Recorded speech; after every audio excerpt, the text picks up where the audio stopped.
In case you haven't heard, the vehicle beside me is not the Infiniti G37. This is an Infiniti sports sedan, but a G37 it is not.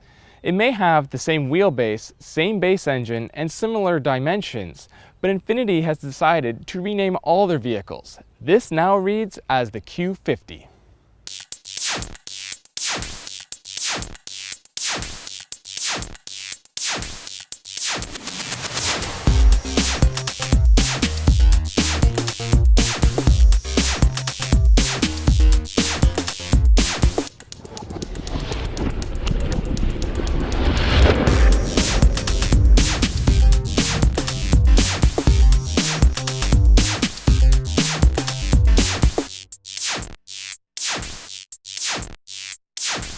The Q50 is the first step in Infiniti's plan to rename all their vehicles. All cars will now be Qs and all crossovers and sport utilities will be QXs. Powering the Q50 is a choice of two engines. The base engine is the familiar 3.7-liter V6 producing 328 horsepower and 269 pound-feet of torque, the exact same numbers as found in the 2013 G37. The Q50 is also available with a hybrid powertrain that develops a combined 360 horsepower thanks to a 3.5-liter V6 and electric motor. The only transmission available for either engine is a 7-speed automatic, but both regular and hybrid Q50s can be had with all-wheel drive or rear-wheel drive. Expect the Q50 to achieve 20 miles per gallon city and 30 miles per gallon highway for rear-wheel drive 3.7-liter V6 models and 29 miles per gallon city and 36 miles per gallon highway for rear-wheel drive hybrid models. The Q50 3.7 will begin at $36,700 with the top-of-the-line Q50S hybrid all-wheel drive beginning at $48,150. Being a proper luxury car, the Q50 is available in 10 trims with there being 8 additional option packages. Borrowing heavily from the Infiniti Essence concept, the Q50 has what Infiniti calls a double-arch front grille, as well as LED headlights and LED daytime running lights. Now they say it looks like a human face, but I just don't see it. The new shape is incredibly aerodynamic with a coefficient of drag of just 0.26 and zero lift front and rear. More importantly though, the new Q50 looks stunning. Just look at that beauty. Inside, the Q50 features Infiniti's Intuition. Now what this means is all customizable settings for both driver and vehicle are saved via the key, switch keys, and the settings change automatically. The sound system in this car is fantastic. Bose has installed 10 speakers, which includes a subwoofer in each of the front doors and one in the back parcel shelf. Thankfully, most of the hard buttons remain in the center console, so if you're like me and prefer it over a touchscreen system, it's easy to navigate. Infiniti has also shrunk down the A-pillars and B-pillars in this vehicle compared to the outgoing G37 sedan. This allows passengers an easier entry and exit to this vehicle.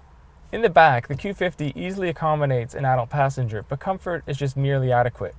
The trunk in the regular sedan is 13.5 cubic feet, while the hybrid loses some to its batteries and shrinks down to 9.4 cubic feet.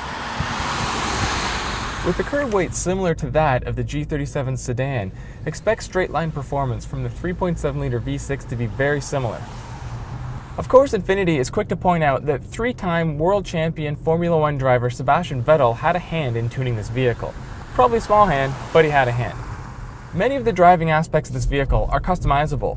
You can pick how much throttle response you want, where the shift points are, and the steering feel.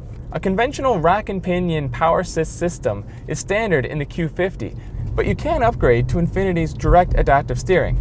Now this system has no physical connection between the steering wheel and the front wheels when powered.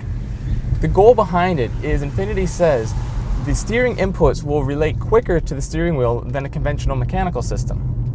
Now I was very skeptical of the system, as most are, because how can something so artificial work? But you know what, it does. You can adjust the effort on 3 levels as well as the turner response on 3 levels and find the one that's just right for you. I found the stiffest setting with the quickest turn-in actually provided really good response and okay steering feel. Of course, this vehicle comes with all the latest in safety technology, which includes active lane control. Now this uses cameras to keep the Q50 in its lane and takes usual lane departure one step further, and it works, almost too well. On the freeway, the vehicle will stay in its lane through easy to moderate corners even if your hands aren't on the steering wheel. Now, I don't suggest you do that, but when you combine the adaptive cruise control system, interstate driving is almost effortless in this vehicle. It is important the driver always pays attention though, because you never know what could happen. We're now driving the Infiniti Q50 Hybrid, and although power is higher, you don't really feel it when you first get off the line. There's sort of a delay in power until the gasoline engine kicks on and helps the electric motor. Like its gasoline counterpart, the Infiniti Q50 S Hybrid has the sport suspension and the lower profile wider tires. Grip in the corners is very good, and I'd say it's on par with the BMW 335i. In this mostly highway run, I'm noticing a 4 to 5 miles per gallon improvement on the hybrid over the regular Q50. So the technology does work, and it gives you more power. The Q50 will arrive in showroom shortly to battle the segment heavyweights like the BMW 3 Series and the Mercedes-Benz C-Class. As well, it will have to go up against some bright newcomers like the Cadillac ATS and the Lexus IS. By changing the vehicle's name, this car is now behind the 8 ball, and Infiniti must convince consumers that Q50 stands for compact sport luxury. Now, at least the shape is somewhat familiar, and there is new technology, improved performance, and a hybrid option. That is a lot going for the Q50, but the only question that will remain is, will consumers respond? For more on this review and others like it, visit autoguide.com.